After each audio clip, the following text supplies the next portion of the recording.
Hello and welcome to another episode of the Strange Scaffold Cool Things Club. It's me, Chris Slight, the head of creative marketing here at Strange Scaffold.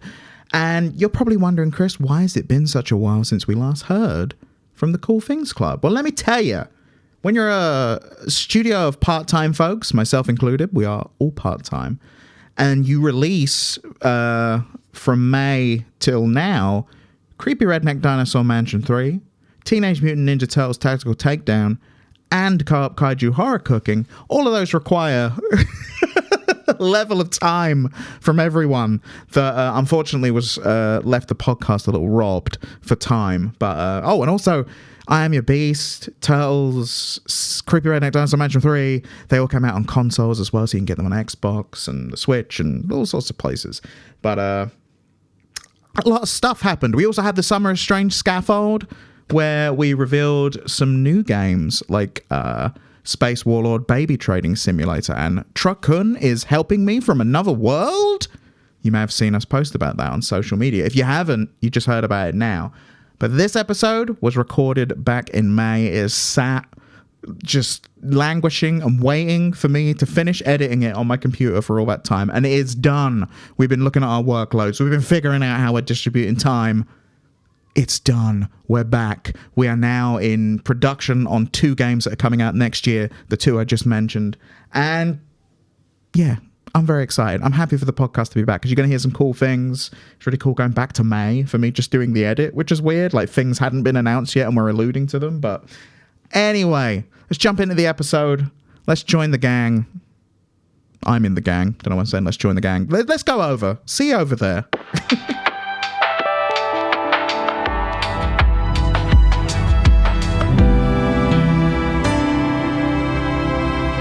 What's that, sorry? I said we're so glad to have you, by the way. Oh, we thank you. Glad to Thanks have for taking me on. Speaking of glad to have, and you, welcome to the Strange Scaffold Cool Things Club. I'm Chris, and I am joined by See, I just do segues at like the drop of a hat. I love them. Candace and Xalavier are both with me. How are you doing? I'm so good. I have tea, so I have no complaints. You do have tea.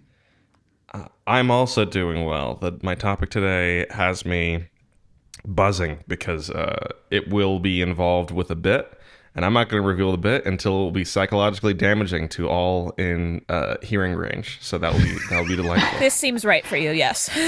This does. I'm mentally prepared, which is a plus. This month, though, we are joined by Judy. Judy, for those who do not know you, which soon will not be many people, well, the listeners of the podcast anyway, would you mind introducing yourself? And yeah, loads.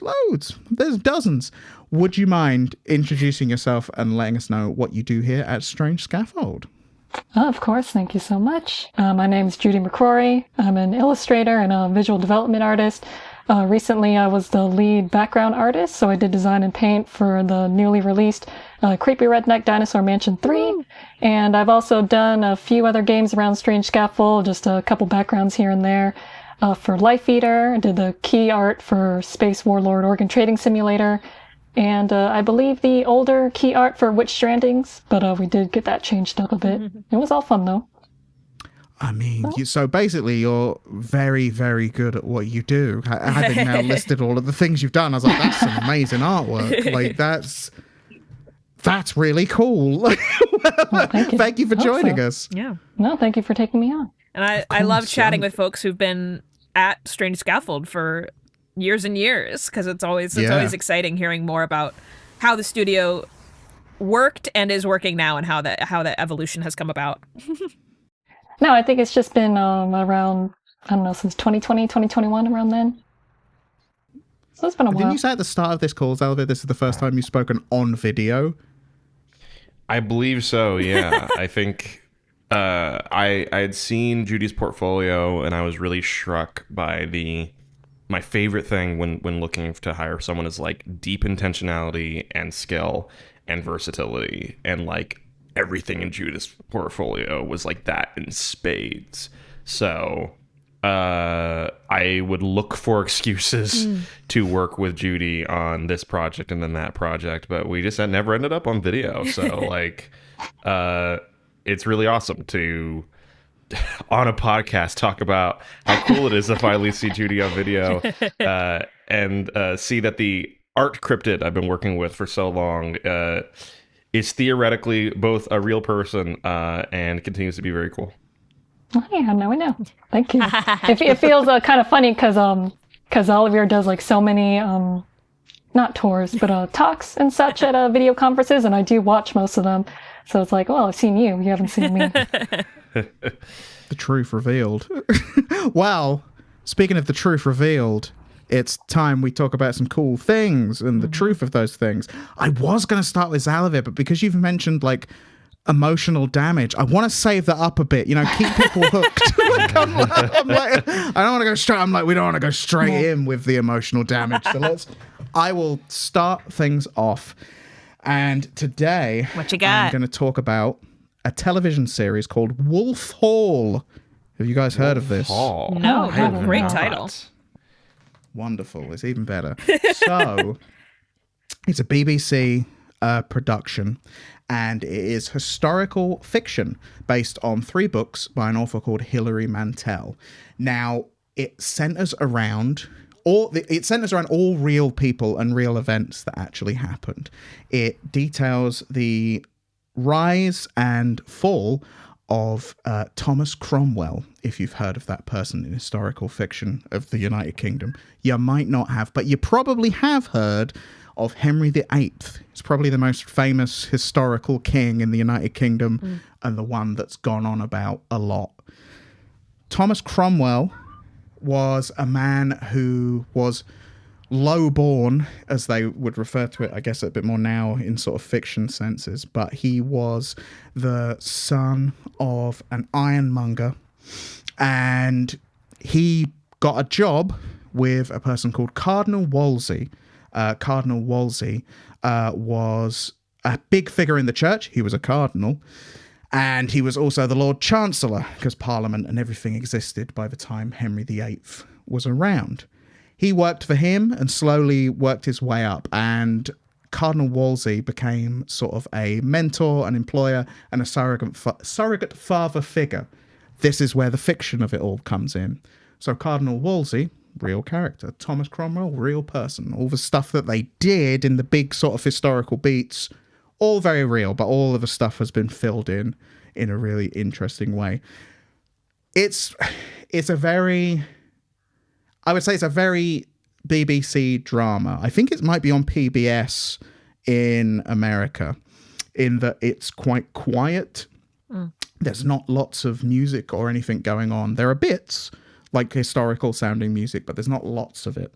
It's a very quiet, deliberate show, and it's got some amazing actors that absolutely portray their characters perfectly.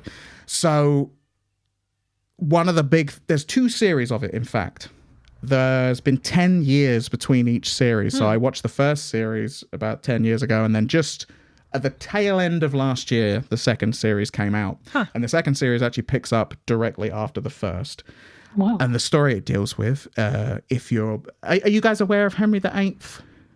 Vaguely. Bit, yeah. Off and on. He's around. Cool. He was around. He was the one that had many wives. I've listened to Six the Musical. I'm aware.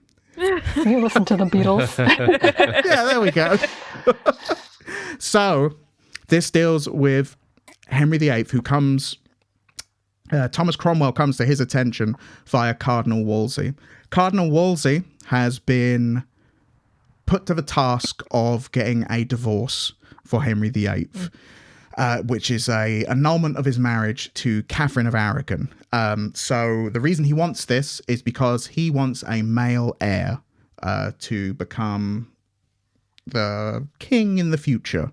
A male heir is very much what you wanted at the time, until, spoilers with the life of Henry VIII, but the 2 people after him were both queens, so it doesn't really pan out. Yeah. Well, it kind of does. But anyway. He kills and imprisons a lot of wives about this. Yeah. He does. He gets through many, but this was the very first one. And Cardinal Wolsey, who Britain was a member of the Catholic Church, the Roman Catholic Church, the Pope being the head of that church at the time. Cardinal Wolsey was charged with getting the marriage annulled. He could not get it done. This led to Cardinal Wolsey being sort of pushed out of the inner circle and eventually executed. Obviously, Thomas Cromwell, not a big fan of this. It's a big turning point for him, and it sets his path of vengeance on those who orchestrated his downfall, which Henry VIII is sort of a part of, but also he's the king, so there's only so much vengeance you can get on the king. There are different people. Thomas Cromwell gets brought into the inner circle of Henry VIII because he's sort of a new song, almost. Like, he's a new thing. He's someone who you could almost like describe it as he speaks truth to power now, in essentially that he's a person that tells Henry that he can do things for him and then manages to deliver on it. And that obviously is very exciting to Henry VIII because he's had multiple people, not just Cardinal Wolsey, but multiple people fail to get this marriage annulled. It's something that Thomas Cromwell manages to do. Now, a big reason Henry VIII is so, for some historical context, a big reason Henry VIII is so like, I will literally cut the head off of my wife because I need a male heir, is the dynasty of the Tudors. That is the name of the family that he's a part of. And there has only been one Tudor, which was his father, Henry VII, before him. Before that, the Plantagenets ruled England from 1154 to 1485. He says, checking his notes. I don't just know that off the top of my head. Oh, I wish you did. But I thought you had so much more. I just like memorize historical knowledge. I do have like a lot of it. I do have, but those specific dates, I was like, when did the Plantagenets? Like, I knew the Plantagenets were. Like, I was like, yeah, that's cool. So that was a reasonably long dynasty, but it ended with Henry VII killing Richard III, not in person, but in the War of the Roses, which was a big civil war in the United Kingdom. And this really set up the idea, and it had been set up vaguely before with the Norman conquest from France. People came in before the Plantagenets and got rid of the old king and brought in new kings and stuff. But this was really the first time in British history that you were definitely sure that if someone didn't like the current monarch, you could kill him and someone else could be the monarch. To this day, let me find, this is another thing. I know what it means, but I had to write it down.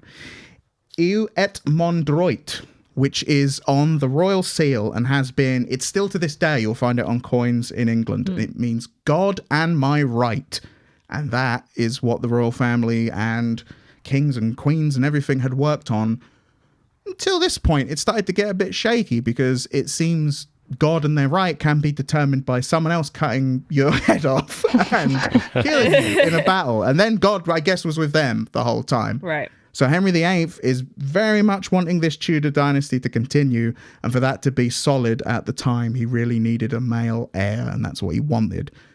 This is what Thomas Cromwell took advantage of. So Thomas Cromwell, this is all very set up in the beginning, by the way. Like, first few episodes. So Thomas Cromwell was what you would call a reformer at the time when it came to his religious outlook. He definitely did not want Britain to be part of the Roman Catholic Church, and he supported the idea of the Bible being translated. Now, the Bible at the time, as you may be aware, was only in Latin in the United Kingdom, and who could read Latin? The priests. That was it.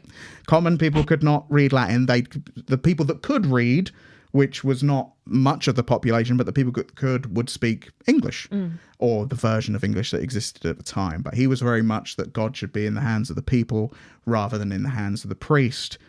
He managed to take that sort of belief and use that to his advantage to have Henry VIII break away from the Roman Catholic Church, declare that they are now ruled by the Church of England, which still exists to this day, of which the monarch is the head of. And that meant that Henry VIII could get divorced and do whatever he wants because he doesn't have to ask the Pope to do anything. This then catapults Thomas Cromwell into being the guy. Like, he's now the advisor to Henry VIII. Like, he's the most important person there. His faith is also like, his support for Reformation. Oh, sorry, go ahead. I was just going to say, this is also, for those who aren't familiar, part of why indie games exist. Previously, you had to ask permission from the Pope to release your game on store shelves. Well, that's why we have such an insurgence of games coming out right now, is because the most recent Pope just passed, and they're in between, so there's no one to approve. There's an open field for not just indie developers, but any developer, even those under the authority of Rome, to really, or rather the Vatican. Vatican City is a separate country, if you didn't know. Tiny little country. Cool bit of trivia. Yeah, so, if you're, at this moment, they still haven't chosen a new pope, so if you don't think that you can make a video game, you can right now, as long as you do it before the pope comes back. Yeah, because you're going to have to ask him, otherwise. It's the same thing as like mods are asleep post. Yeah. Exactly. Otherwise, you just get condemned to hell. Yeah, exactly. Yeah. It's not a good place to be. But so this is all the historical context of this show, and then you have the portrayal of Thomas Cromwell and the psychological schism he almost has between his love of Cardinal Wolsey and also his desire to further the cause that Cardinal Wolsey didn't agree with, which would be Reformation, and also to be an important and powerful man, which he can become with Henry VIII, who was also someone that definitely said you should just kill Cardinal Wolsey because he hasn't done what I said. So you've got this big conflict in the series. You also have just brilliant, like, quiet moments between characters, and it's one of my favorite shows of recent years. I guess 10 years ago isn't too recent, but the second one is even more recent. And you go on such a journey with the character, because he begins as this sort of guy that's hanging out with Cardinal Wolsey to being the new hotness in court, and everyone starts to dislike him, to then he's not the man speaking truth to power, he is the power by the time you get to the second series, because now he very much is in charge of things, and he has his own team of people that go out and torture people and whatever you need to do to get shit done. As you do. He's that man. And then watching the downfall of that man, because it's all historical, spoilers, these things all really happened, and it doesn't pan out for old Thomas Cromwell. But it's brilliant. I recommend it to anyone. I think, like I said, you can get it on PBS if the idea of a quiet historical fiction that has just these, like, there are just intense moments where, you know, an actor's really good, where they don't say anything and they don't seemingly do much of anything, but you get everything from their face. Like, you really get all of the pain or the joy or the whatever from them. There's a number of those moments in that, and it's absolutely brilliant, and I recommend it to question everyone. I have is, with the 10 years between the two seasons, did it manage to maintain the quality? Is it worth Very watching both of those seasons? Oh, Very wow. much so. Yeah, the only thing you'll notice is that people look a bit older now, even though it's meant to be happening like a day after the first series. Yeah, I was about to say, is there a time gap, or is it just like continuous, figure it out, it's TV, whatever? I think a time jump occurs a little bit later, but the way it works is it's like so historically it ends with the annulment of the marriage to the first wife and the marriage to the new wife, and then you go from there. And then, I mean, he has like at least 4 wives, I think, during the series, and he goes on to have, I think, 7 or 6, something like. He has a lot of wives in his time, Henry VIII. The Tudors are very much. So this is the other part of it. That's if you're English, when you're in school, you're taught about the Tudors are one of the main ones, because there's a lot of interesting stuff that happens in a lot of short time. You've got wild old Henry VIII, who has all these wives and keeps cutting their heads off and like all this stuff like that. You've got the big civil war from his dad, which like happened before. Then you've got, because spoilers, there is a son that gets born and he dies really quick. And then his daughter Mary comes to the throne. She's not up for the Church of England. She wants to restore the Catholic faith, and now she's the queen. So you get a lot of people getting burnt in her reign. They called her Bloody Mary. It was a thing. And then you get the Elizabeth I in the Tudor era as well. Shakespeare existed during Elizabeth I, and all the exploration and all that stuff. And she got a really cool ruff and like really red hair, and it was cool. You hear a lot about the Tudors to the point where you feel like I've heard everything about the Tudors. Watching this, brilliant, because it's fictional. It's much more humanized and really well done. So yeah, recommended from me. Did you say there were 3 series, or did I mishear you in the beginning? 2 series. There's 3 books. All right. So if you're more up for books, there are 3 of those. But the first 2 books are condensed into the first series, and then the final series is just the final book, all in one. So so the second one was the end of it then. Yeah, it's the, I see. Yeah, it all. Again, it's stuff I just knew from history, so it was like I didn't consider it spoilers. But then I'm thinking, well, I guess you don't know about like. Oh no, I was just thinking like, man, is there going to be another 10-year gap for the final series? No, it's you could. This is the good thing. This is what was so good about it, because history continues. I was like, well, I now want to know what happens now. Like what? Like this story's over, but there's all these little threads and things. Like, but yeah, brilliant. I would strongly recommend it. I've never been as big on historical fictions before, because they tend to over-excite them and try and make them really like... I'm trying to think of the correct word. Like incredibly soap operatic. Very dramatized. Yes. Deeply There's a lot more sex prestige scenes. It becomes melodrama rather than... Yes. Yeah. Rather than actually feeling like it's real people doing real things. And this really... The portrayal of Henry VIII is like... In the first series... You get this sense of a man who... What is a man like who truly believes that God has made him the king? Yeah. And that is what has happened. And you get that from this character where you're sort of watching him and thinking, oh, if he wasn't the king, people would think he was a bit mad. Like in the way he talks and the way he describes things. And then... Later in the series, where he's old, like he starts to get a bit older and a bit more fed up with things, you get the other side of Henry VIII that's much more like, I'm fed up with all these poor people, sort of. Henry VIII, like, I'll do what I want, kind of a guy. So you get all of that. God put me here. I can do whatever I want. Yeah.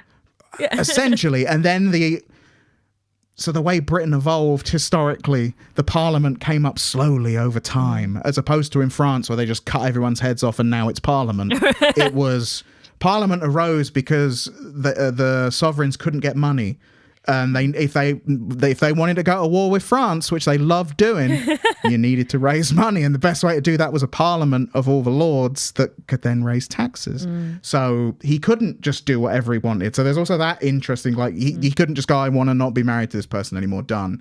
It's like, no, the Pope won't like that. And you need the Pope because you need Yeah. So it's a very interesting series. And yeah, he's easily manipulated in a way as well. Like, there's a great scene, and I will wrap this up. I'm sorry, I'm just really excited. There's a great scene. You're doing what the podcast is. I think you're good. You're sharing the cool thing. True. you know. But there's a really great scene, and I actually wrote down the exact wording, but where Henry VIII has a dream in the night, and his brother comes to him. His brother died like before he could become king, and he sends for Cromwell. Like, as the first person he sends for Cromwell, and he's there, and he says to him, "My brother came to the dream," and he says, "Oh, did he say anything? Did he make any sign?" And he's like, "No, he didn't." And he's freaked out, and he's like, "I don't understand why my brother would come to me at this time."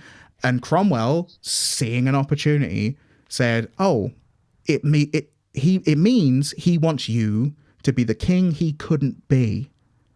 And he goes, well, why would he tell me that now? I've been the king for 20 years. And he said, because the time is now for you to become the king he knows you should be. Now is the time. This is the most important moment for you. And he's already given him the little seeds of like, maybe we should be a Church of England and not have the Catholic faith, and that's maybe how he's already laid that, and he's like, no, now's the time. And Henry sort of stands up and is like, I knew who to send for. It's like, I always do. It's just like, oh shit. And now he's like, yeah, you told me the thing I was thinking. Brilliant. I love this. But yeah, it's just little bits like that. So was Thomas Cromwell the first junior executive to manage upward? Is that what I'm hearing? Kind of. Those people always existed. Like the royals always had a circle of people, like a privy council, they were called, of people that would advise, and they would always have their favourites and stuff like that. And Cromwell, for a time, was his favourite. So yeah, it was brilliant series. It reminds me like a little bit. This has been years since I've watched this, but of the movie The Favourite. Yes. The really like intricate relationships between characters of it's like, yes, I'm managing a country. I'm mostly managing my relationship with you, person who has power. Exactly that. Yeah, exactly that. And everyone is. That's the other part of the thing. There are all people that hate Cromwell. There are people that love Cromwell. There are people that align with him and don't. All of them, though, are doing this dance around Henry. And Henry is the center of everything that they're doing, like trying to get his approval for whatever it is their agenda is. So it's a really interesting, like, play of everything. So yeah, that rules. Recommend it. Yeah, it's great. I was thinking of things, and I was like, what has been really good for me lately? And I was like, that. Because otherwise I would have talked about Star Trek Voyager, and I feel it's too soon to talk about. Or Star Trek Enterprise.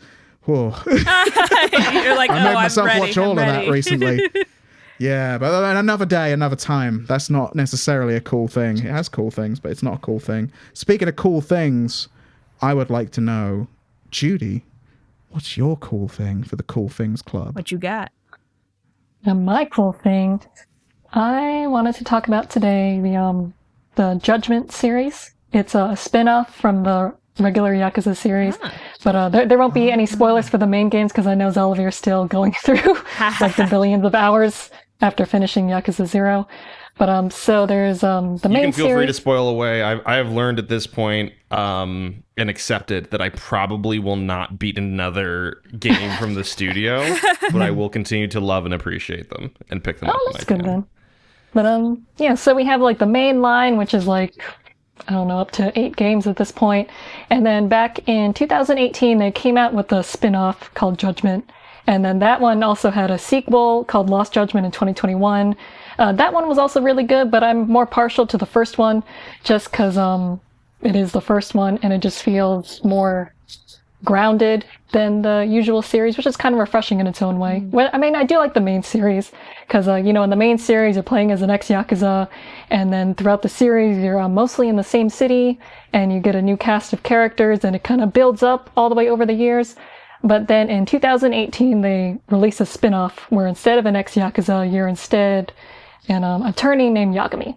So in the beginning, you're an attorney, and you just came fresh off of a case where you got a guy acquitted for murder. And that's a pretty big deal because in Japan, their conviction rate's about over 99%. Wow. But he got him off in that 1%. So then it's literally the first cutscene. Wow. So you're celebrating your win, and then like 5 minutes later, you get a phone call from the same guy you just got acquitted, and he's asking you to be his lawyer again because he got caught in a murder case again. But this time he doesn't get off. So he's put on death row, and Yagami feels so bad about it, he just quits being an attorney and starts being a private detective.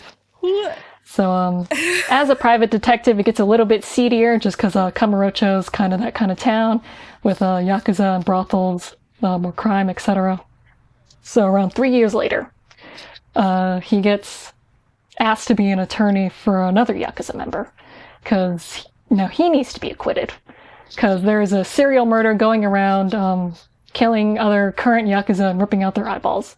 So Yagami has to try and get that guy off. And you'd think it'd take up like the whole game just because it's so intricate already. But then he gets him off in the first chapter. So then the rest of the game is he gets him off, but he's like, there's just something suspicious about this dude. I really don't trust him. And then you spend the rest of the game trying to investigate that, and Really shouldn't have freed that guy. Dang. Especially not because in the second chapter, which I think is really That's fun. chapter one? Okay, wait, all right. Catching up. Yeah, that's all in the first 2 chapters. Because the fun part about it is just because I think as an attorney turning into a private investigator, besides all the new game mechanics you have, like actual investigation, you get disguises and to trail people, you kind of just get put into the situation of a more normal guy in such a big city. And, after 7 or 8 games, Kamurocho's kind of its own character of its own. So it's really fun just to not be an overpowered guy. I mean, he can still fight. He still does martial arts and that kind of thing. But he's way more threatened than, playing as a Yakuza would be. So like at the end of the second chapter, he confronts the guy he just got off. Because the guy knows that he's still investigating. He's telling him to knock that shit off. And it's this really, really good scene. It's probably one of my favorite cutscenes in the entire series, including the main series, where they're just talking. And you're about to leave because he's like, I'm going to keep investigating. You can't scare me. He's like, you're not in charge of me or whatever. And he's like, well, my conversation's not done. And then he starts lighting a cigarette. And then, because they're talking in a cafe, and everyone immediately stands up and leaves. Like, they're not even Yakuza members. They're just regular people who just up and leave. And then the actual Yakuza members come in and start beating you up, and you kind of think, like, maybe he'll actually die in the second chapter, and you might switch protagonists. It's moving so fast already. Yeah, it was amazing. And you don't die, but it just kind of ramps up the stakes, but it's not, like, too out there. Like, it's still kind of grounded in a thriller movie-ish, but it's not too crazy. Oh my gosh. That sounds amazing. Yeah, and it's relatively short, in my opinion. The first game, I did all of the side quests and stuff, and it was only around like 40 hours, including that and the main story. And I do feel like, in terms of writing, it's probably one of the best and tightest writings in the entire series. Up there with Yakuza 0, in my opinion. And it has a really good, just a really good setting, a really good noir theme going through. I know they recently remastered it because it was originally, I think, on the PS3 and PS4. Then when the sequel came out, they remastered it, but they made changes to the models, which is fine. But then they also made changes to the engine where the lighting is like really wonky weird. So I would recommend going to the original one because they're way more conscious and purposeful in their lighting. So it's definitely just more like a very aesthetic noir movie and not just a weird realistic lighting. I never like that in a video game remaster. I'll say it whenever they're like, look, we've put ray tracing in it now. And I'm like, but it looked nicer before. They chose that lighting for a reason. Yeah. I never like that. It's really hard to, I think a lot of the Arkham Asylum games and their remasters, whenever people talk about this, because on one hand, it is so necessary to show off the cool 4K textures you've got now, but also when a game and an entire environment relied on an entire aesthetic cloaked in shadow, that's not great for screenshots of how your new 4K textures are there. Yeah. So I think when we do get a remaster, that at minimum, I used to be just total purist. Why aren't they just following the aesthetic? When will someone have the bravery to stand up and follow the aesthetic, but with new technology and bring that same intentionality forward? And what I've now come to appreciate is when a remastering effort is doing that holistically for a new direction, at least. Because particularly in environments where the original is still on sale, I think Capcom is one of the absolute best in this regard, because you can still buy the original version of Resident Evil 4 alongside the remake. When a remaster or remake is building something new, at least it is its own cohesive vision with an art director there. And I think of the Bluepoint Demon Souls remaster there, and I'm playing quite a bit of the Oblivion remaster right now, and that I think is also special in the regard of, you could have done wonky high-res Oblivion, and you did, but you did it with an entire cohesive aesthetic rather than We've got ray tracing now. Look at it. Look at ray tracing in a foundation that was never intended to have that and breaks apart entirely. Yeah, never a big fan of that. But the Yakuza series has always been something I've been interested in. And I know purely because I was told I'm a big fan of Shenmue on the Dreamcast. And people would tell me, you should play the Yakuza games because it's a bit like Shenmue. And I was always like, is it? Because it looked much more...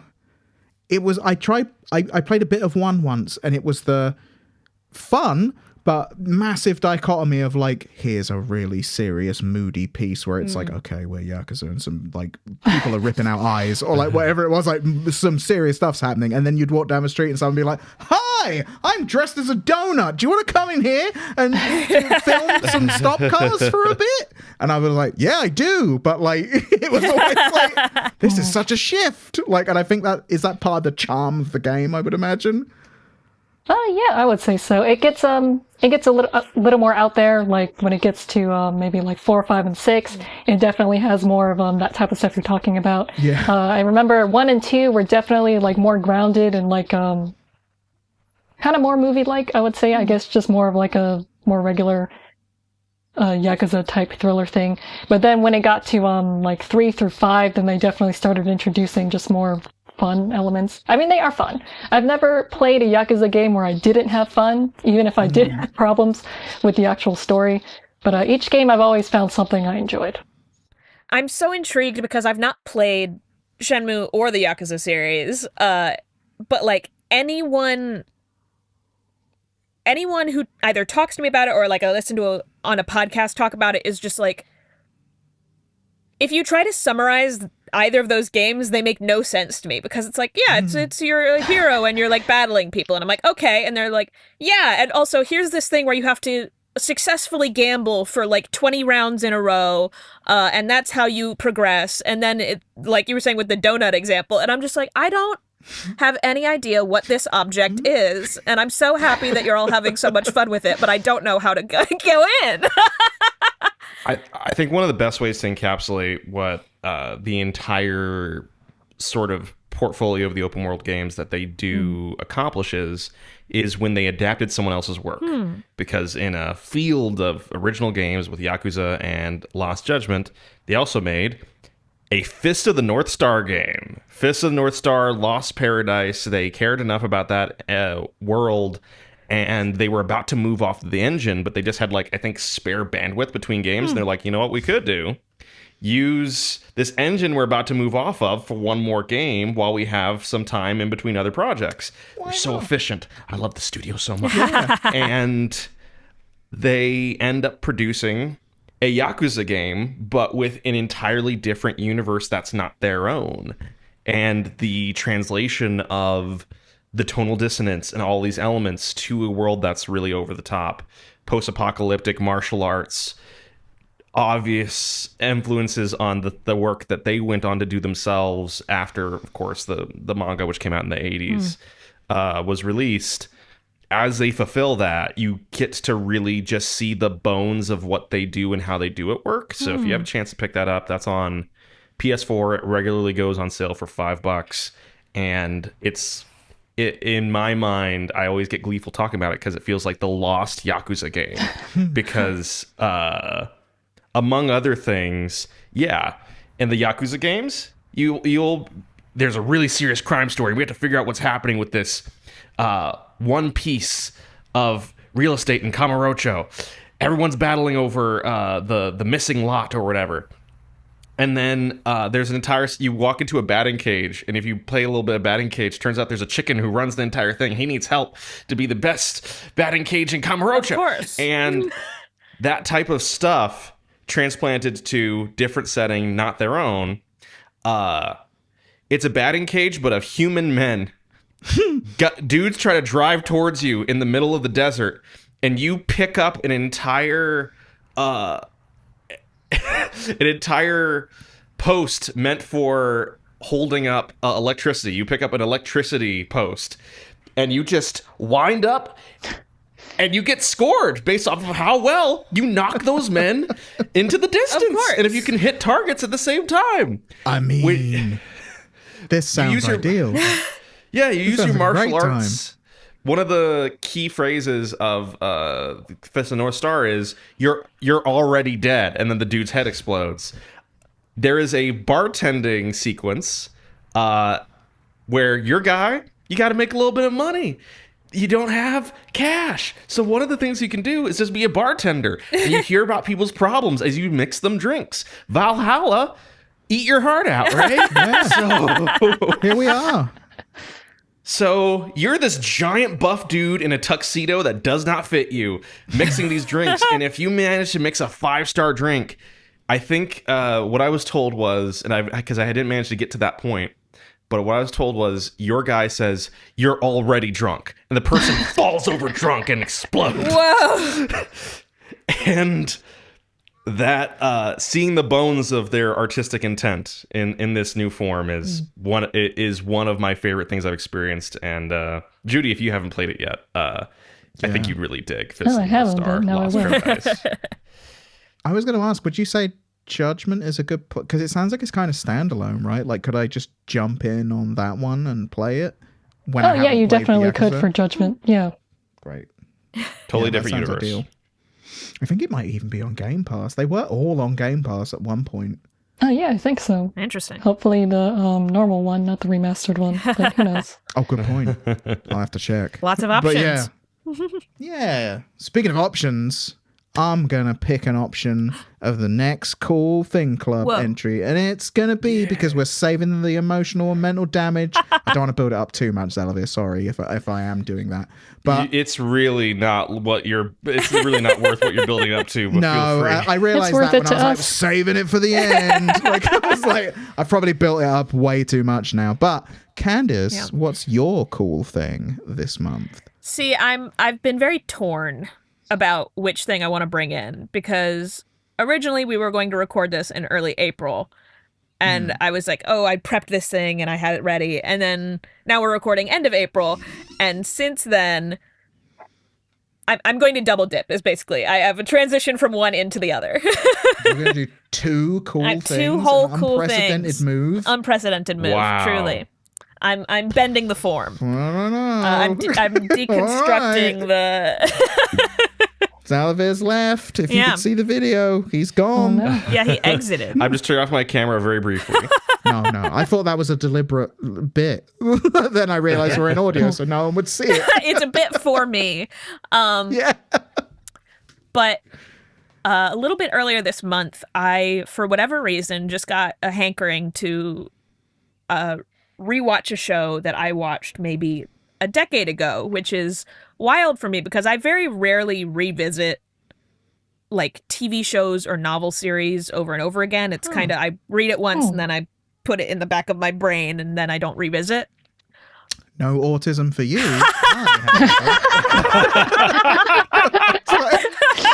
I will watch the Got same the- thing over and over again. The video game autism. But anyway, I got a big hankering to revisit the show Kill la Kill. They call it the big hankies, by the The way. big hankies. I got a big hanky. And I was so shocked because I remembered like a decade ago when I first watched it that I loved the show. Like really, really loved it. And I was like, well, often when I revisit media that I loved from a decade ago, it's not my favorite anymore. And I was really shocked because on rewatching, I love it even more now. It is such an incredible show. It is incredibly constructed on like every level, from the animation, of course, from the character design, from the story structure, from the audio design and like music, like the main villain's theme. Like if I hear even like the first couple like notes of it, I get like goosebumps still. Like it is this beautifully constructed anti-fascist story, which is so freaking cool. And like, if you have not seen Kill la Kill before, I implore you, go watch it. It is these amazing, bombastic, ridiculously like stylish and cool, but also extremely funnily animated like fight scenes and intrigue. honestly, I'm not going to say a ton more about it just because it's freaking amazing. It's a just watch kind of deal. Just watch it. Yeah, you just gotta watch it. And like, all right. So a difficulty with Kill la Kill is, and Xalavier, you and I have discussed this to a certain extent. Yes, we have. Is a lot of people very much miss the point. And go, ooh, sexy anime babes. End of thought. Oh, it's that. Okay, yeah. I've never been a sexy anime babe person myself, so that wouldn't be a trouble for me at the very least. But I know of these people. It's extremely central to the show. Is that they really? are extremely sexualized. Like there is a lot. All right. It is important, and it is important for the themes of anti-fascism and showing that fascism is monstrous. It is important. We used to all agree on that. You remember that? Those were good times. Anyway. You remember that? We were all just like, yeah, that's bad. We all hate that. Anyway, less of that, more of cool things. And so the interesting thing that happens with this piece of media is a lot of people go, oh, look, these sexy teenagers, awesome. And I'm like, okay, I think you've missed the majority of the points of the show. And so my very silly transition to the other thing that I want to bring in today is a piece of media that is analyzing media. And working is it through this podcast? Yeah, my second cool thing is actually this podcast that we're recording right now. Incursion. I'm melting. Anyway. I am recommending a specific show from this podcast network, but I will also soft recommend the entire podcast network. It's called Ranged Touch. And they do shows like Just King Things, Game Study Buddies, if you care about how games are studied. Freaking amazing podcast. Listen to everything they are saying. These names. Yeah. I'm already absolutely. Shelved by names. Genre, which is all like genre fiction, and Austin Walker is one of the 3 co-hosts on that podcast. Oh, so love Austin Walker. Yeah, absolutely. Come on, gamers. But Cameron and Michael Lutz are the 2 hosts of the show I'm recommending today, which is called Homestuck Made This World. Wouldn't disagree with the premise, but go on. As soon as you said that, I was like, yep. And I think it actually marries very well to bringing up Kill la Kill, because it is a deep dive analysis of internet culture, of the birth and present of fandom culture, and how media is created in real time in relationship to its audience. And these 2 folks that are hosting the podcast are, I believe they both have doctorates or are teaching at a university level. It is a very in-depth, I feel like I'm sitting in a college course about Homestuck. Amazing. Podcast. And for context, for anyone who's not aware of what Homestuck is. Yeah, sorry. Yeah. We just were all like, yeah, we know that. Yep. We're aware. Yeah. And famous and perhaps infamous webcomic that is absurdly long and involves a whole bunch of teens playing a video game, and then they get sucked into a video game, and then there's aliens, and then it goes everywhere. It goes absolutely everywhere, and it was a cultural phenomenon. Homestuck made this world. Homestuck made this world. Absolutely. It is because they do the classic format, which is fantastic, of someone who was there while it was happening and someone who's never read it. Perfect. Ideal. Yeah, that's what I want. It's a classic format for a reason. It's fantastic. Yeah. Updated Autopsy Report, Morph Club. Those are 2 also very good podcasts in that genre. On Ace Attorney and Animorphs, respectively. Animorphs. Wild. Right? I am now thinking of so many cool things I could talk about. Now we've got into this Right? vein of internet culture. Right? But please continue about this podcast. Yeah. You'll just have that for 50 more episodes. Yeah, baby. Yeah, I was like, oh my God, I've never talked about the Big Les show. Oh my God. Anyway, You're going to tell me about that later. I'm going to tell you all about that. Yeah. So what I find really amazing about this podcast is because it's just a really thorough, close reading of the webcomic. And they tell you like which pages they're reading. So if you want to read along, it's possible.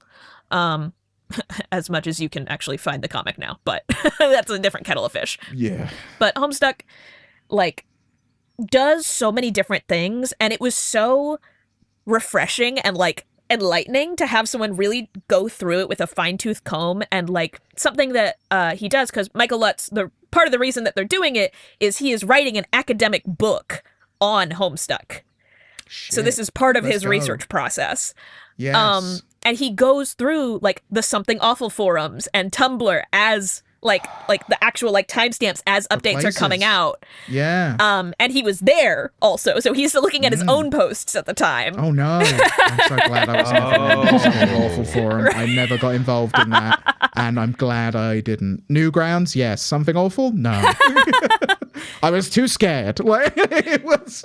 It's really freaking cool seeing how the relationship is molded and shaped really, really directly. And sometimes not, sometimes made like in opposition to whatever like the public reaction is to the webcomic, because it is like so many years that it's been like that it's written and developed and all the music, and it is such a fascinating media object. So seeing two people really take it to task and like treat it as a serious object makes me extremely happy. And I think that if you want to like figure out like different ways that you can think through how media is crafted, and especially how fandom today is crafted, I can't think of another podcast that would be a better listen. It is a phenomenal podcast.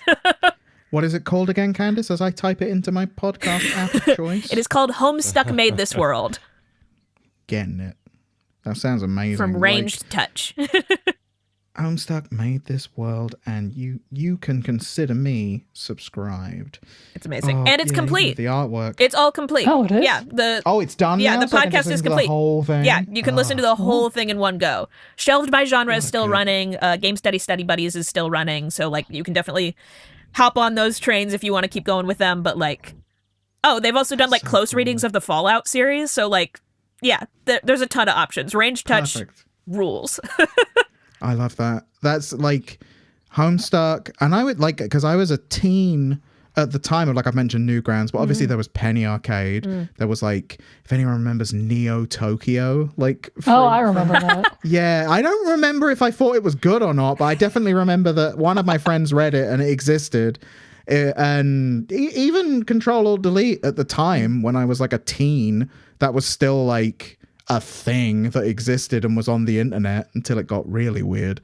But which we actually made a reference to on our social channels just today. If you want to know when we're recording, look for when there's a co-op kaiju horror cooking almost recreation of Lost. Like, that's on our socials right now, so you can know. But yeah, that time on the internet, and as soon as you said the premise where it was like shaped the world, I was like, yeah. That what stemmed from that culture, and like obviously there's all other places and all other little things you can point to, but that as a crucible of that moment and where that moment went and all the weird places we're in now, that's such a fascinating. I never would have thought of that connection. So yeah, that's really good. And extremely just gonna plant my gay little flag here of just like, yeah, Please hi, do. trans people are making internet culture forever. Turns out this whole And time always. Hussey is The entire time. Hussey, the creator of Homestuck, paywalled their coming out, which I think is the funniest way that you can possibly do that. That's amazing. I love that. That's so good. Guess what? There's some big news where you're going to have to give me some money to find out about it. I mean, they deserve it at that point. Exactly. Like, You survived really wanna Homestuck. know. Congrats. Yeah, that sounds amazing. And yeah, that was the internet at that time, and it was it's weird. It's even weird mentally to start thinking back to that, and the fact that I feel like I think there might have even been a documentary about Newgrounds a few years back. I haven't watched it yet, but like it feels like that era is getting examined a bit more now, and like you look back at it and you're like, oh god. It's definitely got this, like I mentioned the Big Les show, there's plenty of stuff in that's like, oh god, like I tried rewatching it, and it's what you think is good at 15 like many years ago is definitely not good now. But it's interesting to see that analyzed and discussed, and just because it also felt like it was a culture we were making on the internet at the time. And it was like something I felt like I was a part of, like, and it was all there. And so, it's interesting. I feel like it's not been examined enough. So I definitely want to hear about that. Yeah. So good choices, Candace. Very good. And I'm glad they all link together as well. Like, this works great. Boom. Your little section on the 4-way what's in this episode will be crammed, but people will know why. Yeah. Like, or I'll have to change the template, which is shocking. No. Yeah, I've just made Not it. the template. Yeah, exactly. But but now for a not shocking and earth-shattering and extremely normal. We're gonna have a normal one. Destroying one of Xalavier, because I'm not building up too much this time. Of course. Xalavier, what have you got as your cool thing this month? Well, to start, I'm going to answer your question with a question. Please. Hey, Chris, can you count to 4? I sure can. 1, 2, show 3, me. 4. Oh, 1, 2. Well, you showed me before I said now show me. Now show me. Okay. 1, 2, 3, 4. Ba-boom. Okay, do it again, but faster. 1, 2, 3, 4. Now do it again, but pause after the 1. Okay. 1, 2, 3, 4. Holy shit, you just played bass. Hello, this is a segment about the bass guitar and how it's the best instrument ever invented. Yeah! So, I have notably contributed to our soundtracks before in a capacity as like a songwriter and a vocalist. I have done that type of thing for years, going back to things like Hypnospace Outlaw, the Dead End Job theme song, etc.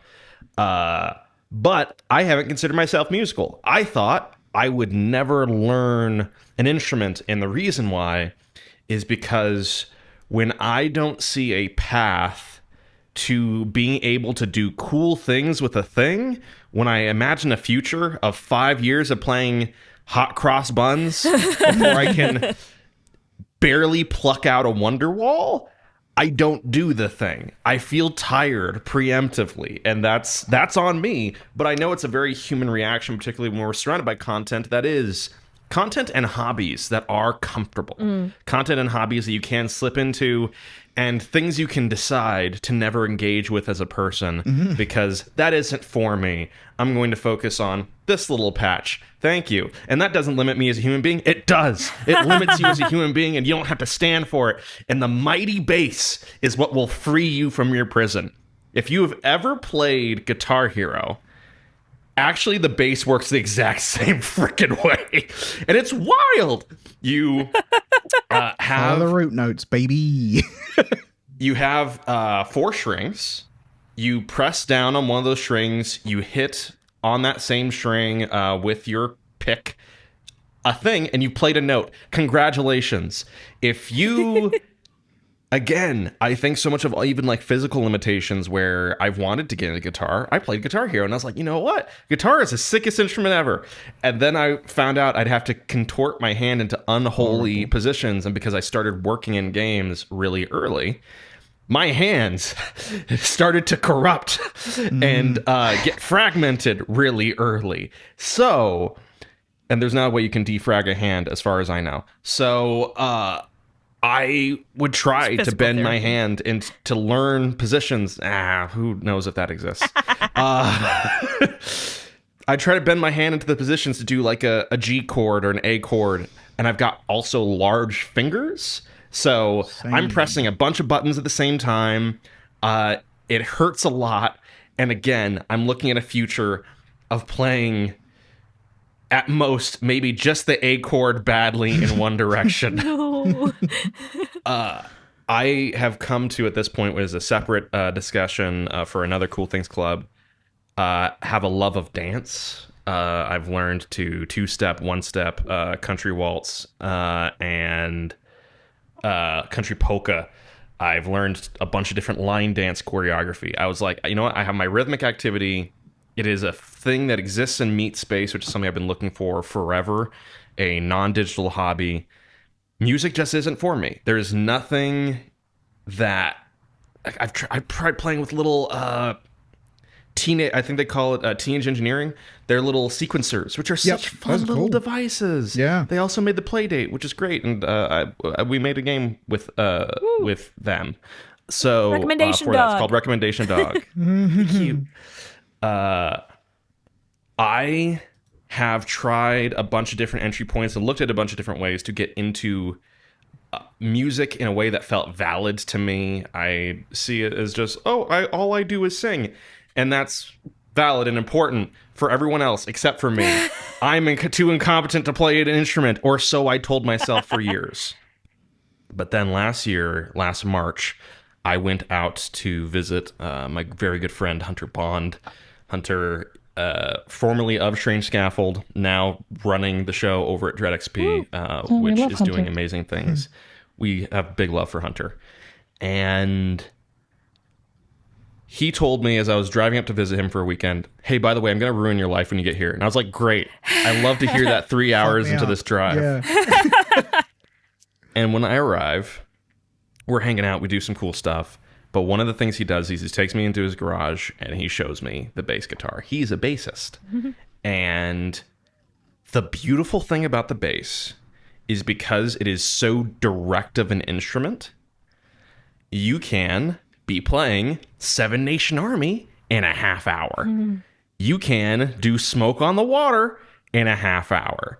And from that basis of playing that and playing it awkwardly, the fact that even just the instrument is, again, so direct, one plucked note equals one thing, the fact that you can start to improvise and create your own riffs incredibly quickly from a foundation.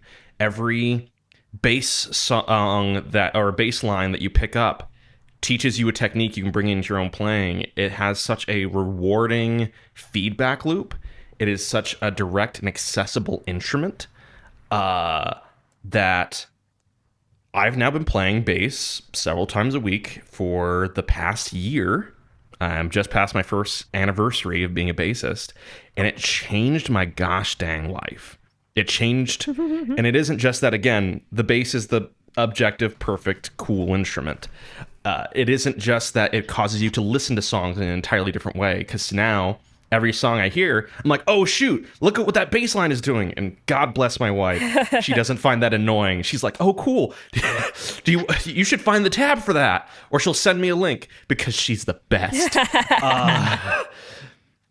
She enables my hobby, which I'm very thankful for. But the idea that on top of all of these cool side benefits, it can change your view of yourself to see yourself as someone who observed creativity or observed a certain sphere of creativity like music. Oh, I don't know rhythm.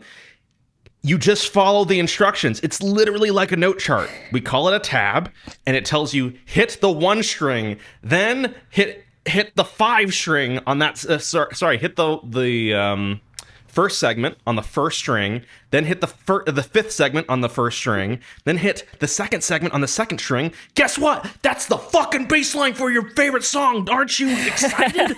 Aren't you happy? Aren't you now engaged in an entire new way of seeing yourself? So that is my brief, passionate, Cool Things Club call to action. If you especially don't have a creative hobby already, if you don't draw, if you don't write fanfic, if one that you don't do for money. Yes. That too. But even if you do, right? The idea of if you have in some way, shape, or form created a box for how you exist as a person, The bass is incredibly easy to play. It looks cool as hell. It has a very low barrier to entry. My very first bass that I picked up just to make sure I would love to keep playing it, even though after he first showed it to me, he did ruin my life because I was immediately like, oh, this is my entire personality. I'm going to show up on my own podcast and talk about this forever. The way I got in, my very first guitar was, I believe at the time, I think it's become, I was able to get the full guitar with a tuner for less than $250. It also came with a DVD that I didn't use and a strap. So like Just the full flung it like a frisbee. Gosh, that would have been more fun. I think I just kept it in the box. See, this is why we need your creativity, Judy. The idea that you have a full valid instrument that you can learn from and build up from and start to exercise your own creativity in a very specific and expressive form to whatever degree it satisfies your need to do so is why I now recommend the bass to everyone.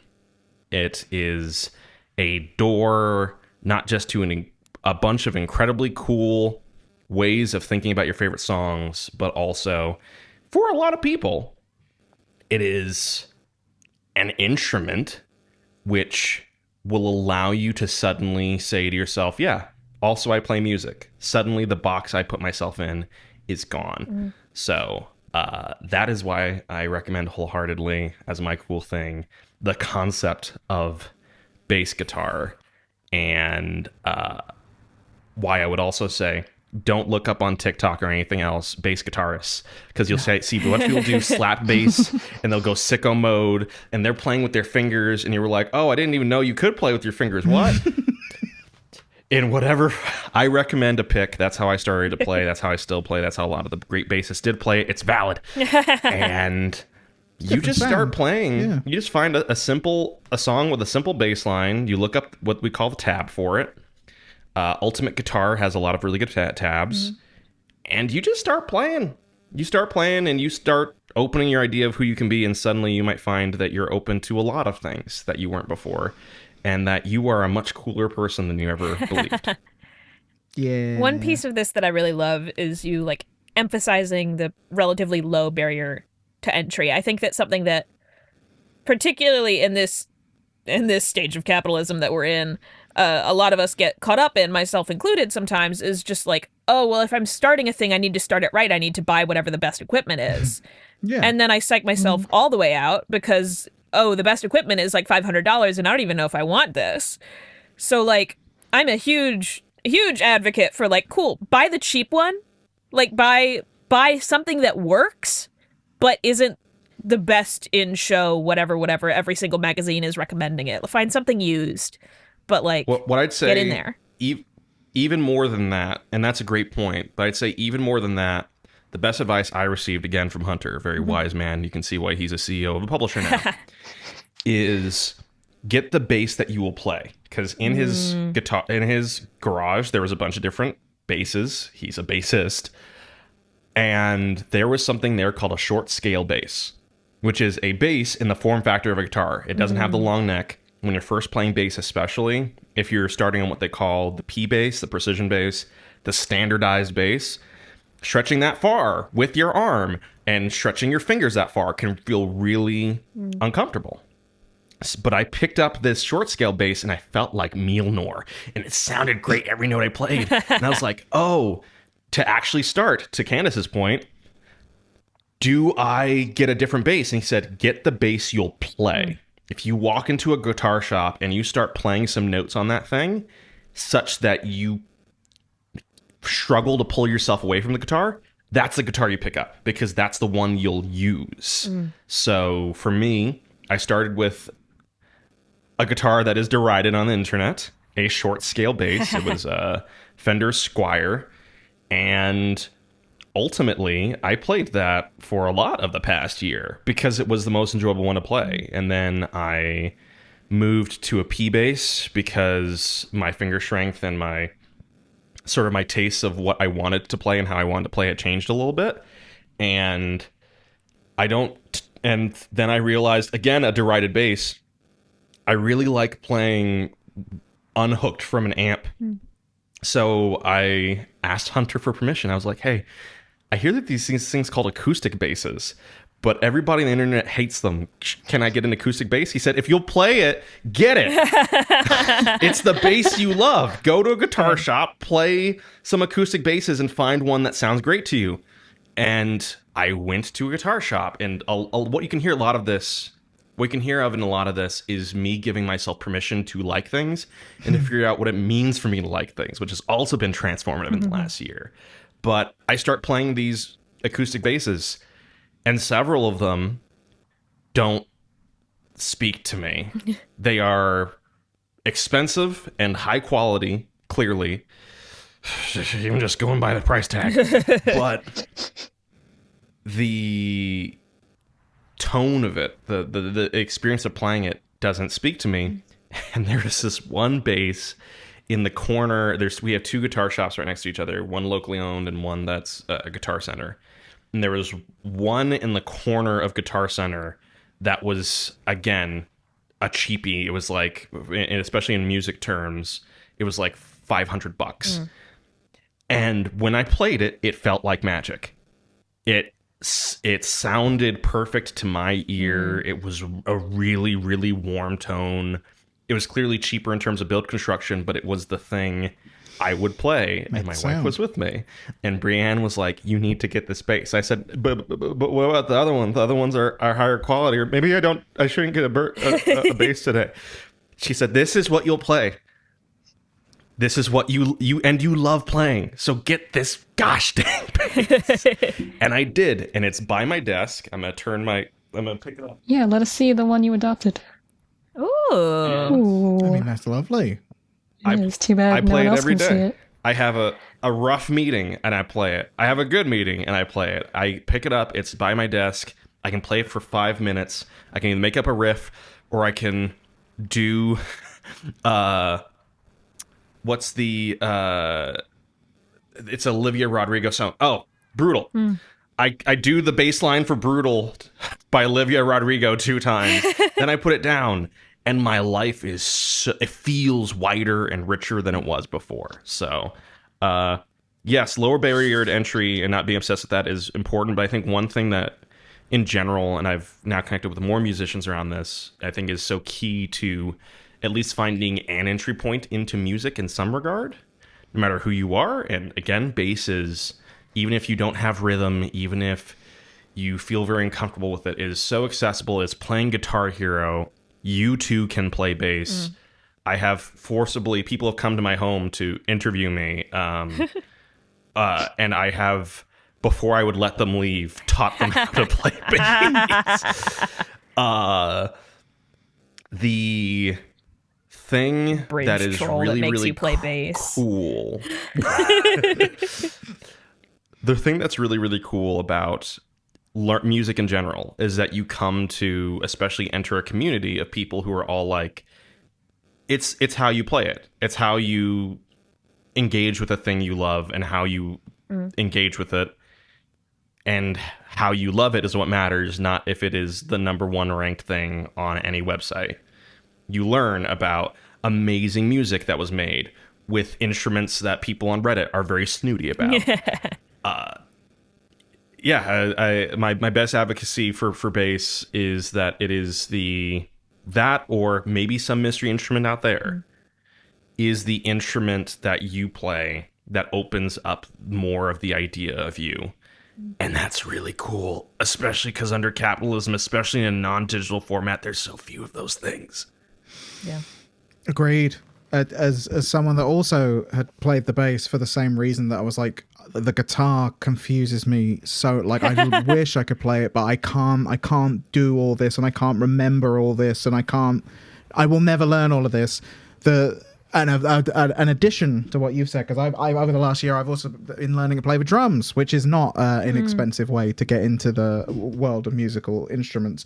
I have the cheapest digital drum set that you can get, and that was still about £300. So it was not a cheap point. But a thing I would point out, and it was the same with the bass, is that a thing that always put me off was even tabs.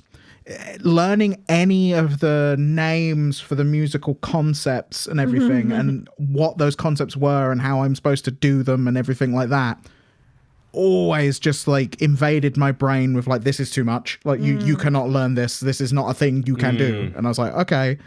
And I realized, because I tried to do that when playing the bass, because the bass is very instinctual, I found. It's very like... The low end of the note is at the bottom, the higher end of the note is at the top, and each string going down is higher. That's all you need to know. And so that's how I would play it, is that if I'm figuring out a song, I'd be like, it should be around about here, should be the first note. And it'd be like, there it is. And that would mean that the next one is here, and And I'd just do it like that. But then I confused myself by trying to learn how to actually play it. And then I realized with the drums, I started doing lessons, and just like a Drumeo kind of thing. And I got the basics, and then I just found myself just playing along to songs that I liked. And I never went back to the Drumeo thing until literally this was like last night, and I bored my wife with it by being like, no, listen to me when I tell you this.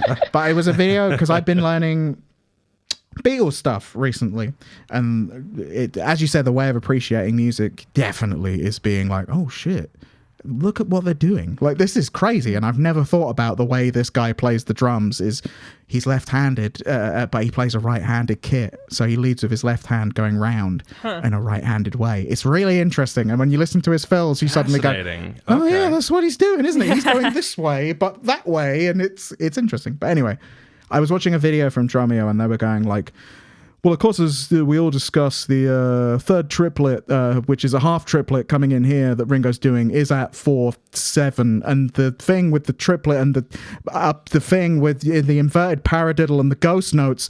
And I realized as I was watching this, I was like, I don't need to know any of that. I will never be explaining what I am doing to anyone else, because I'm not in a band. So I won't have to explain a concept to them. And I was like, I can see and hear what he's doing, and I can just recreate that. I can keep trying until I can do it. I don't need to know that that was a paradiddle or a third thing. It doesn't matter, because I just go, oh, Ringo just goes dun dun like that. I just need to know how. If I can't figure it out by hearing it, I can just see someone do it, and I can go, right, he's doing that. Okay, let's try and do that. And on the other hand, for me, I can't watch videos of people doing it. It confuses me. So, okay. Again, this is where music is so beautiful, because when you come into it, instead of with the harsh schoolmaster in your head being like, you're learning it wrong. This is how you do it. You have the freedom as an adult to just do a thing because it looks cool and feels good. Yeah. Especially if it doesn't hurt other people. So for me, tabs is what works. It says 1, again, on the second string, you hit 1, then you hit 5, then you hit 2, then you hit 3. 1, 5, 2, 3, 1, 5, 2, 3. Or 1, 2, 3, 4, 1, 2, 3, 4. And then you do a little slide down to 7. And then you go back up, and it's 1, 2, 3, 4 again. It is so, for me, reading out, I can't follow people when they play for a variety of reasons, but it's just me and a little notepad notation. Because adorably, how pretty much every tab on the internet looks is literally them just putting like the little dashes on their keyboard and then a 0. After like 20 years or whatever it's been since I first saw one of those, I'm like, it's still like it's in a notepad document. I love it. It's just you and the notepad, and you're figuring, and every single note you nail. By the way, also to your point of figuring out what you don't need to know, I don't know a single gosh dang note. When I hit the second segment of the third string, I know it as a second segment of the third string. Like. Maybe that's a G. Maybe that's an F sharp. What matters is I just did the opening of Just Like Heaven. So great. I'm cool and you're not. Dude, have you done the thing where like, and this is just a recent thing for me, because I always play along with songs. So it's always, I can hear the drums happening at the same time that I'm doing drums because it connects to my phone via Bluetooth, which is nice. Ooh. But I've recently started playing along to tracks that have no drums, not songs, just people put these things on YouTube and it's like 7 minutes, 4/4 time, 98 BPM, no drums, indie rock song, or like a sludge rock song or something like that. And when you do that, there was a magical moment. I was playing to some song and just making my own shit up as I was doing it, and I was hearing the song like it was a song. And I only really realized when I stopped drumming, all the drums went away. And I was like, oh, all of that was me, just me, and I was the only one doing it. This is amazing. Like, it was like, I'm doing that. That's great. That's a genuinely, you, Chris. Yeah, it's like a magical moment. Like, because I don't play with anyone, I just play myself, so I don't have that kind of playing thing. But like, yeah, that was amazing. Where I was like, oh, and I stopped, and it stopped. There was no, all of that sound, and the fact that this sounded like a song in my head was because I was doing it, like, as opposed to anything else. So yeah, that's magic. If you like. And that's, they can say different ways of playing, but it is like, to me, it is exactly that, as you say. It's getting rid of that thing in your head that says there's a correct way to learn this thing and to do it and to appreciate it. And it's like, no, you just, if you like it and it works for you, it's literally just you doing it. So that's all that matters. And you'll get better. And my version of that actually was, and the way that I've learned to get, I think, much better at bass was... my wife would hear me playing and she would start, and she improvises songs as I play. Oh, so at first when she would do it, it would utterly throw me off because I'm like, oh, a human being making noises at the same time. This doesn't work. And now, even when we were just bored, Brienne will tell me to get out the bass, and I find something that sounds pretty cool, just riffing along on the fretboard, and the next thing I know, she's singing a song to it, and I just have to hold like a bassist.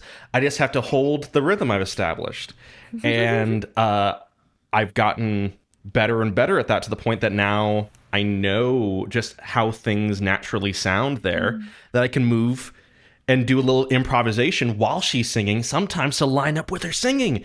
And it feels like magic because it's allowed to feel like magic rather than a brief I'm fulfilling or not fulfilling, which is, Candace, you were saying, something that you don't already do for work. I think that's one thing that makes that particularly magical, because it's not, I'm not learning to play bass to do bass for a Strange Scaffold game. Yeah. I'm learning to play bass because it makes me more human. And that's really cool. And my wife has come up with some really cool songs while we've been playing. So that's been nice. Now we have to make a band. That's the next step. As long as it's not for professional purposes, I would love to do a band. We should jam. Well, that's what I was thinking, right? I immediately was like, oh, you could record bass parts and I could just play along to them. Or I could record drum parts and you could just play along to them, just for our own fun. Like, it's not a whole band, but it's like, oh, yeah, I got this now. Xalvier's doing this. It's like this, and I can just fucking make stuff up as I go, like, to whatever he's doing. That's are you fun. We haven't covered this at all, but are you an instrument person at all, Judy? Yes. I used to play violin from elementary to high school. I actually wanted to play bass guitar like a few years ago, but then I just never got into it. But now your whole talk makes me think I should try and get back into it. Here we go. Yeah, it's starting the revolution. Of bass. Yeah, bass is and Candace, the best. you sing as we're all I so, sing. You know. Instruments are funny for me because I've had so much like vocal training since I was really little. When I pick up an instrument, I can't make it do the thing that I know I want it to do in my head, and then I end up stopping myself. So I've not gotten into playing any instruments really. I own a fairly high number of them. That's I've done that. I've done the same with the same results. Yeah. I had a ukulele at one point. I don't think I did Mine anything is sitting right with there. I've been staring at it this entire time. They're easy to learn. Then you get it and go, no, wait, what?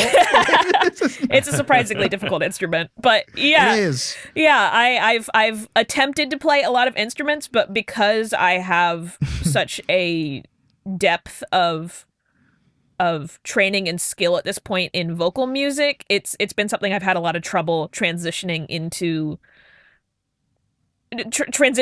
because so much of I'm like, well, yeah, the note goes, and then I like hit 100 notes on whatever instrument I'm playing, and I'm like, why is it not, come on? The bass guitar's very good for that. Like I said, in exactly the same way that I would just be like, I know it's that, and so I would just be like, dun, dun, dun, dun, dun, dun. There it is, like, and I find it, and then you can just find your way around from there to where you want to be. Yeah. So yeah, I'll hum a thing to myself and be like, and it's like, is about middle of the board. There's I went up again. So I went up, which means I go down, and then I go up again. And it's just, you can follow along with your own humming on bass. I'm saying that bass is the perfect instrument. This was originally about how everyone is free to find the thing that they love. But actually, if you aren't playing bass, you're a bad person. Yeah. I mean, Noted. get into it. It's and a you very good can instrument. be fixed. Wow, thank you so By a much. bass. Well, speaking of being fixed, I'd like to fix the problem of not answering these questions for people on Discord. We have A plus. few- Thanks. I don't know why it's one of my skills, but it is. We have someone, I'm not sure if we can definitely talk about this yet, so we may cut this out. But Team Bobo asks, now that you guys have the TMNT game, Teenage Mutant Ninja Turtles Tactical Takedown, which is coming out May 22nd, so be prepared for that. Not long by the time you're listening to this. Not long now. Now I actually look at the date, but not long. Not long by the time you're listening to this. Where does that leave Teenage Demon Slayer Society, since they are both built on the same systems? We've never really talked about this, and we don't have to. All we've ever said publicly is that Teenage Demon Slayer Society is not gone. That's all we ever really said. Like, it's not gone, but I'm open to talking about this. Let's talk about it. So what happens with it? What about that? So one of the things that's been really cool about working with Paramount is they have, at least in a way that I've actually found in some ways more flexible and artist forward than games. We explained, hey, given that this is separate from the TMNT, the underlying code and the ideas of the design and other things, even specific visual effects or something, water is just water.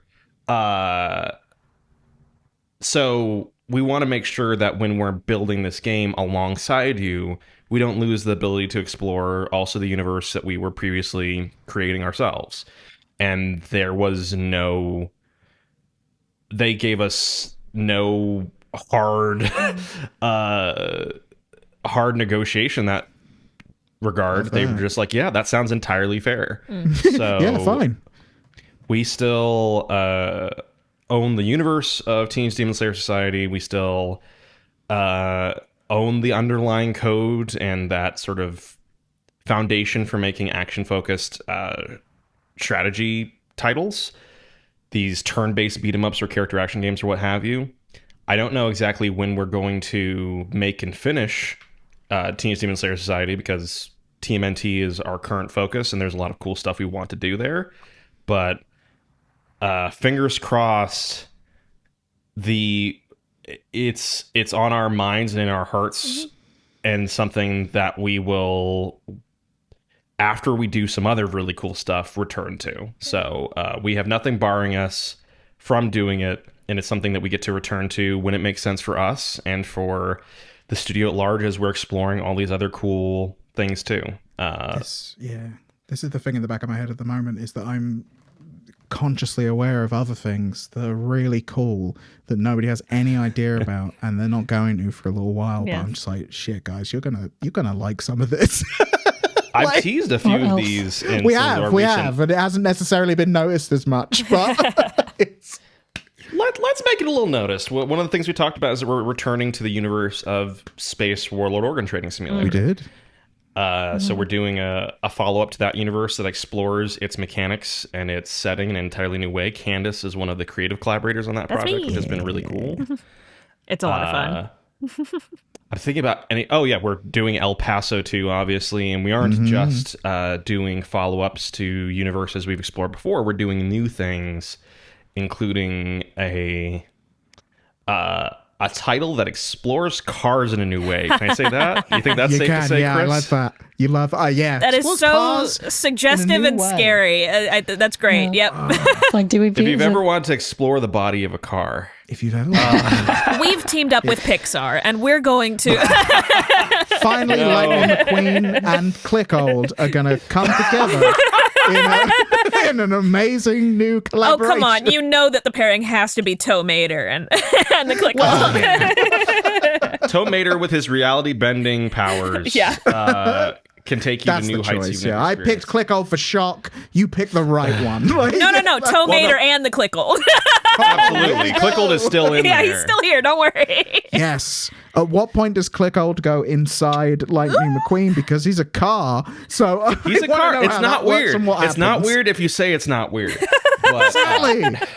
In all seriousness, because he's a car.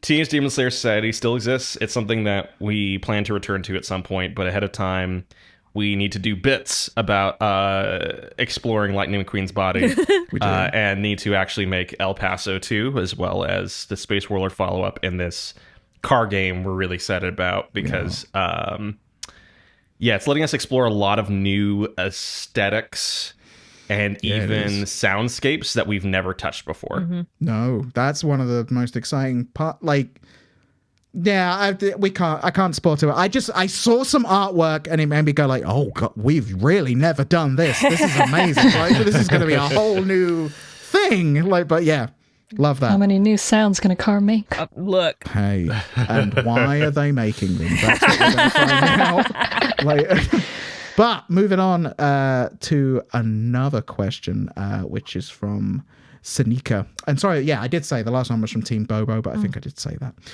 These are both on the Discord. If you've not joined our Discord already, you can and should, and links are everywhere that you are listening to this podcast. So be in the show. If you don't like these questions, ask us a better question next month. Ask us better ones that you I'll take another one that are about you. But these are pretty good. These are good. What do you think of me? Says user. No. I think you're all right, I guess. I don't know. Don't quote me on it. How do you decide on which console to port which project to? Is there a certain threshold of sales? And then they have a second question, which is also, do you handle porting in-house? So that's two separate things we've got there. This is our final question. But second question, no. Yeah, that's like the second question is kind of quick, but we can at least maybe mention like some of the people we've worked with to do stuff like that, and or we will be working with. Spoilers, but there will be other console games that will exist at some point. That's very vague and doesn't ruin anything. But how do we decide on which console to port which project to, and the threshold of sales thing, I guess, is also an interesting point. But like also, I'm kind of interested in the process of the console port of these of our projects. But yeah, with the question itself, I think it's quite simply answered. But how do we decide which console a game will be ported to? So to start with the second one first, as Candace said, no, we don't port in-house. We've only tried it once, and it was really tricky. And if we can work with professional porting partners or folks who have prolifically ported themselves, that is a route we're really excited to explore for making sure that our games can reach more people in more ways. So Rod Seiko from over at the Broken Reality team, he was the mastermind of our Switch port for Sunshine Shuffle. We've worked with a variety of porting houses over the years. We worked with Laundry Bear Games on, I believe, at least one version of Space Warlord Organ Trading Simulator. I think so. As well as El Paso 2 on PS5. We worked with a company called Bromeo to do the Xbox port of El Paso on Xbox Series. Every game has had we haven't had a super consistent crew, but what has been consistent is finding people who really love the project and identify with the studio's work to ensure that we try to make the best results possible. And from there, what games we do bring to other consoles has been really a very frank question of, man, there's a lot of players out there, but also the type of weird things we make just naturally do best on Steam. Everything it competes with sort of Steam, and it's also enabling of our very flexible working methods for priority and for figuring out what we do and how. Yeah. So of the various backends, I think that itch is probably the most flexible in that there's like no oversight, and then Steam is extremely quick. Everything else requires a lot longer timeline and coordination. Yeah, so your Xbox, your PlayStation, like Nintendo, it's there's a lot of work there because it's a system that is closed, so it makes sense.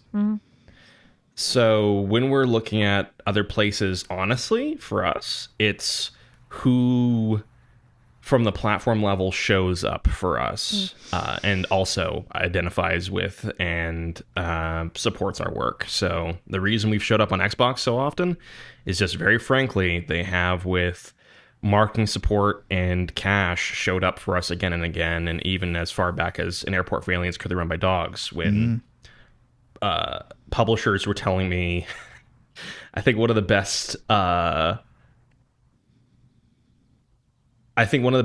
I ever received from a publisher, period, but I received it during the development of An Airport for Aliens Could They Run by Dogs, was, I don't know why this is supposed to be funny, and it makes me very uncomfortable. Wow.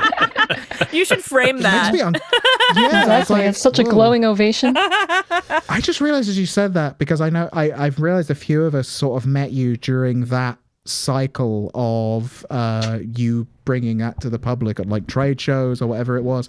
I feel like that is a very good inflect, because like I know for me, and I know for probably everyone else that actually works here that was on that same thing, we were all like, oh fuck yeah, this rules, I love this. Like, this is amazing. Like, so I said, yeah, I get what you're saying. Like, do people connect? But yeah, Xbox came in later, you were saying. Yeah, Xbox made us a launch window title for the Xbox Series XS. So they had just announced a new Xbox, and I have undying love for Chris Charla for a lot of reasons, but Chris Charla was the one who was like, yeah, we just announced a new Xbox. This game about stock photo dogs should probably be on there. People are going to flock to this. Let me tell you, this is going to be the big one. And I know from other developers that I know that also got similar things from Chris Charla in particular, that they were very supportive of, like, no, this has artistic merit that I like, and I think it should be on our platform for more people that like and connect with it to be there. So yeah, very big. Chris Charla, James Lewis, there's some really good indie game advocates over there. Nintendo has Nintendo and Sony and almost every platform, thank God, has showed up for us in some way or another. But that's been the way that we kind of determine how to bring a project, is because we are such a quickly moving train. Anything that is going to be attached to it has to be in line with sort of our working philosophies and with any individual project. And unless a project does so well that it shatters sales records, it usually doesn't even make sense to bring it to another platform then, because we have other games to make and other processes to manage. So if someone shows up with a sack of cash and or some marketing support so that us making that additional effort can have a higher chance of paying off and allowing us to make more games in the way that we love, that's what determines it. And if your favorite Strange Scaffold game hasn't arrived on your platform of choice, it's just because we live on PC, and we never ended up getting a deal for that project or that console that would facilitate it. Yeah. And another important factor here to mention is our funding partner, Frosty Pop, is amazingly successful in the mobile market. And so they've been a really fantastic resource in getting Strange Scaffold games onto your phone. Beast working on an iPhone and like that I can play it and it makes sense was wild to me, because like first person shooters on a touchscreen iPhone, not like reinventing the wheel, but Beast is so like the controls are sharp and they're very specific and you're trying to do very specific things. So the fact that I can feel that I can do that with a touchscreen on an iPhone, wildness. Like that still amazes me. Like I'm like, how does this work? That's Frosty Pop working with Gunstone, and the reason you also have it's taken longer for our post-launch patches to make it to mobile is because they had to, on an individual basis, calibrate so much to make it work on a phone, such that they had to, when we had new levels, they're like, okay, I guess we have to figure out new timings and get those mechanics into a more mobile format.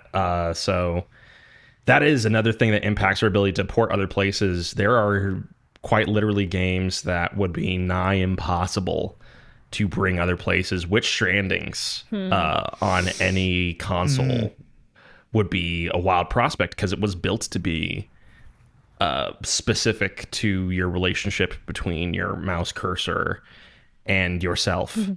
So maybe the Switch 2's new mouse. I was gonna say Dreamcast had a mouse and keyboard. We could go back. Okay, so we could go back and forward at the same time. Has anyone done that? I think we're going to be the first. Yeah. Where's the We're Kinect releasing port? on Sega Dreamcast and Switch 2. You can't make the joke about the Kinect port. It sounds too real, Candace. We've already done it once. I have one personal question. Please. So, Xalavier, are you going to do some polka for our upcoming music video for Creepy Redneck Dino 3? Still got to make a song and everything. So bad. We talked about this the other day where I was like, we did. We should be a theme tune. We talked about it in the meeting. we have limited custom song chips we can play, especially with vocals. So what I can say is we're going to play a lot of those on one of the next games in the very near future. So you'll hear and see more of that soon. Exciting. Still though, the dream of it. I just dreamed of it having a theme song, like a James Bond kind of situation. Like Creepy Redneck Dinosaur Mansion. 3. Yeah, we could do 3. Just a very polite 3. That's the theme song. 3. There you go. That's the fun one. Oh, man. All right. That will do. Go take a nap. Wrap us up there. Take a nap.